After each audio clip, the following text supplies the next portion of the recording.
Bernie is the clearest and most logical, guaranteed victor over Donald Trump. But because the Democratic establishment's goal is not necessarily defeating Trump, their goal, as Darren said a minute ago, is to defeat progressives. In the name of unifying to defeat Trump, this centrist deception falsely insists that only a moderate can bring voters together and win in 2020.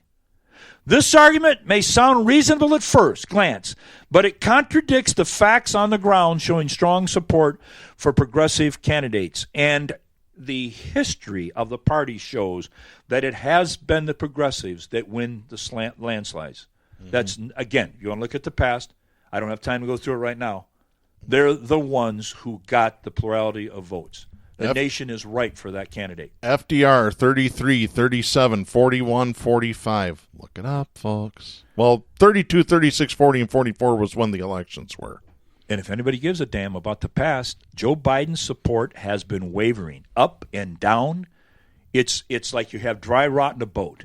There's no strength in it. We just looked at a picture of his last rally, if you want to call it that, in Iowa.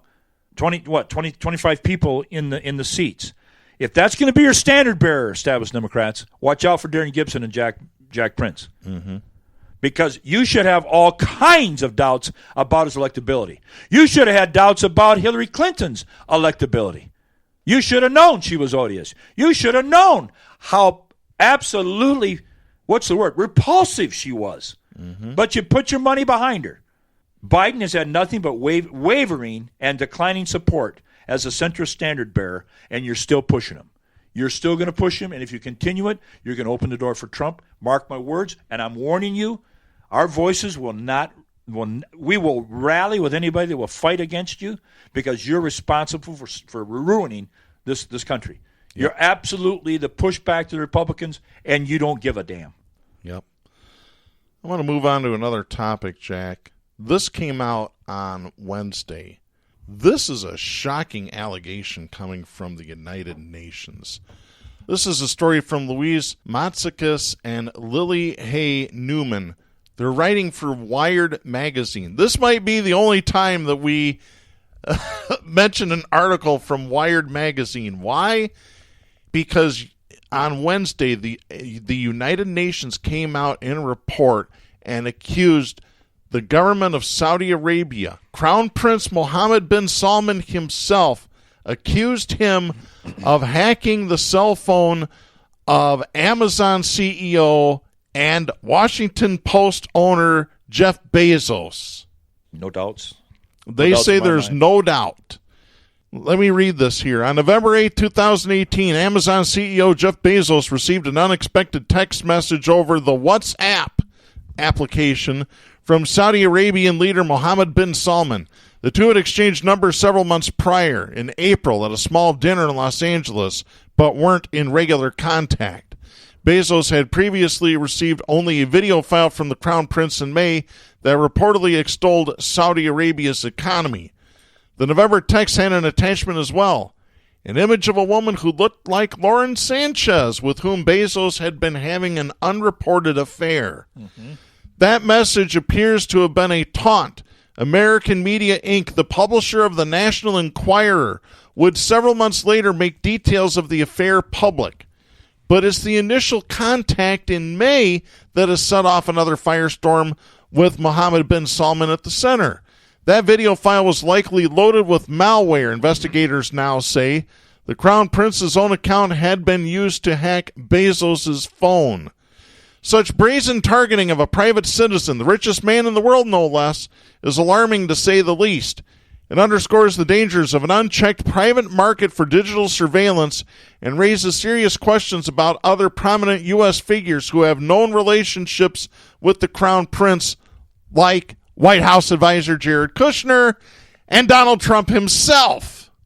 United Nations Special Rapporteurs David Kay and Agnes Calamard sent in a statement, quote, "This reported surveillance of Mr. Bezos, allegedly through software developed and marketed by a private company and transferred to a government without judicial control of its use, is, if true, a concrete example of the harms that result from the unconstrained marketing, sale, and use of spyware." End of quote. And by the way, the company that did this is NSO Group. Guess where they're out of? Israel. This is just lovely. Folks, we keep trying to tell you, absolutely no good can come from doing business with Saudi Arabia. We've talked about them holding WWE wrestlers basically hostage in Saudi Arabia during the last pay-per-view that they had over there. By the way, they're doing another one real soon. Idiots. Well, Saudi Arabia, when you go back to 9/11, that's where they're from. Yeah. Saudi Arabia. Yeah. Go to the embassy sometime in Washington. $1 billion building. They own Washington. And we're selling hundreds of billions of dollars worth of arms to Saudi Arabia. Is that such a smart idea, folks? We've talked about that just a few weeks ago. Who do they fear? They don't fear anybody. No. The United States is in their corner. If they want to take a journalist and dismember him right in front of the world. Which is what they did to Jamal Khashoggi. Pieces you could put inside of a lunch pail. Yeah. They can do it. Yeah. I don't know why we do business. I can tell you why. It's oil. It's a simple 3-letter word, OIL. And all of these Democrats that are so worried about sexism, right? Do you know what it's like in Saudi Arabia? Do you have any idea how? I mean, the women can barely breathe. Mm-hmm. They can't be undressed. Their heads are covered. They have no rights there. They just now gained the right to drive. You couldn't drive if you were a woman in Saudi Arabia. You just recently had a female pilot land a plane in Saudi Arabia. That had never happened before. Haven't we seen before pictures of women being beheaded because they committed adultery? Yeah. Fine for the man. No punishment there. Yeah. But the women, their heads roll. It's just a horrible country, and there's no way I would ever go over there. It's dumb. And yet we continue to do business with them. And we don't have the foresight to see that the train is coming, and we don't have the brains to get out of the way of the train. It's unbelievable. Well, I want to go to this story as well. This is from Teresa Baldus, writing for the Detroit Free Press. This is dated January 23rd. You're going to love this story, Jack. Sontor Thomas is reeling from a 1-2 punch. First, the Detroiter sued his employer alleging racial discrimination in a lawsuit that they settled confidentially. Then he went to the bank this week to cash the settlement checks, but the Livonia Bank refused to cash or deposit his checks. Instead, they called the cops and initiated a fraud investigation. Actions that dumbfounded Thomas and his lawyer, triggering another lawsuit. On Wednesday, Thomas sued TCF Bank for alleged racial discrimination, saying the Livonia branch mistreated and humiliated him by calling 4 police officers when all he was trying to do was deposit legitimate checks. According to police, the bank's computer system read the checks as fraudulent. Oh, really? Oh, we can't cash these checks for you. We think they're fraudulent. They got to be fakes. We've never seen anything like this. They don't look like they're payroll checks that we cash all the time. This has to be a fake check. I tell you what, I've worked in a bank. I worked for what is now Chase Bank, back when it was NBD. I worked for them for 7 years in a variety of positions, including as an assistant branch manager. Granted, this was back before there was technology that could read checks and do all that. But you could always call the bank and say, hey, you know your customer.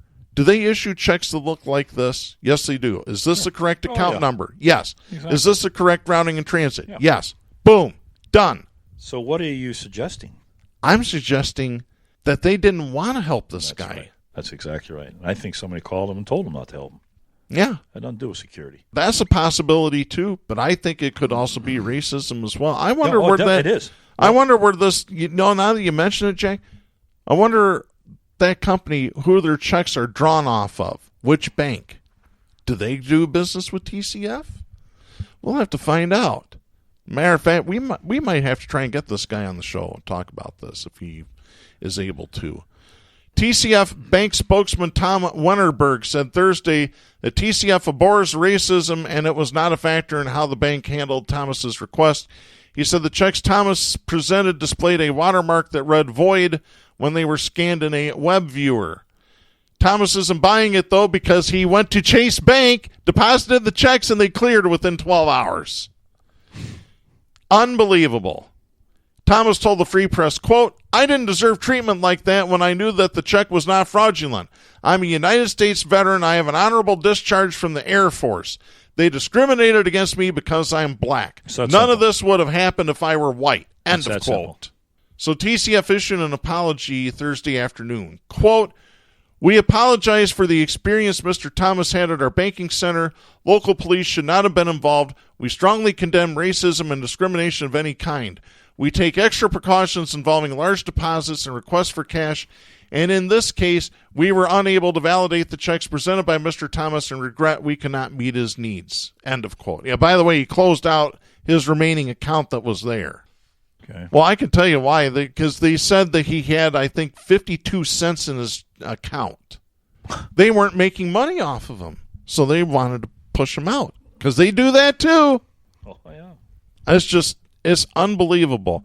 And then they expose basically the settlements the terms of this settlement that he had with his prior employer by publishing the amounts of the checks.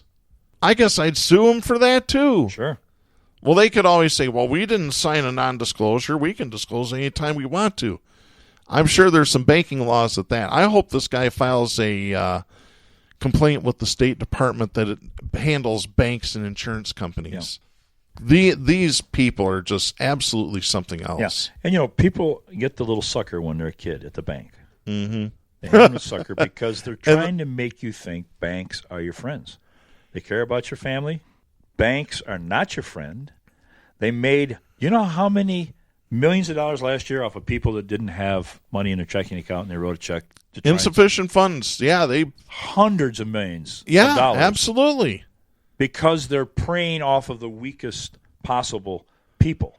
Every day they make beaucoup dollars off of insufficient funds fees. And the so-called Fed that they want you to think is the federal bank, has something to do with our government, is a bank. Mm-hmm. A private bank disguised by a name that misleads you.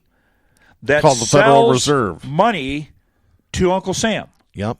At an interest. So you're already behind the eight ball because every dollar that you get already has an interest going on it. We, the United States, had to pay money, an interest rate, to a bank to get our own money. Does it have to be that way? No, we could print our own money.